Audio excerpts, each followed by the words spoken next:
তারাবি না পড়লে রোজা হবে না। আসলে তারাবির সাথে রোজার কোনো সম্পর্ক নাই, দুইটা সম্পূর্ণ স্বতন্ত্র এবং পৃথক ইবাদত। রোজা এবং সিয়াম একটা ইবাদত, তারাবি আরেকটা ইবাদত।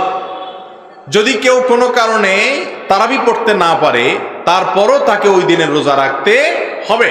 তারাবিটা হলো সুন্নাত আর রোজা রাখাটা হলো ফরজ। অতএব সুন্নাত ছুটে গেছে দেখে আপনি ফরজও বাদ দিয়ে দিবেন, এটা কোনোদিনই জায়েজ হবে না। অতএব এমনও হতে পারে কোনো লোক তারাবি পড়তে পারছেন না, হয়তো তিনি রুকু সিজদা করা, উঠা বসা করা এবং এত সময় নামাজের মধ্যে থাকার মতো শারীরিক শক্তি নাই, কিন্তু উপবাস থাকতে পারেন, তাই তিনি রোজা রাখবেন তারাবি না পড়লেও। তবে হ্যাঁ, চেষ্টা করা উচিত একজন ইমানদারের, তিনি রমজানের রোজাও রাখবেন আবার তারাবিও পড়বেন, কারণ উভয় ইবাদতই কোরআন এবং হাদিস নির্দেশিত, বিধায় কোনোটাই ছাড়া উচিত না।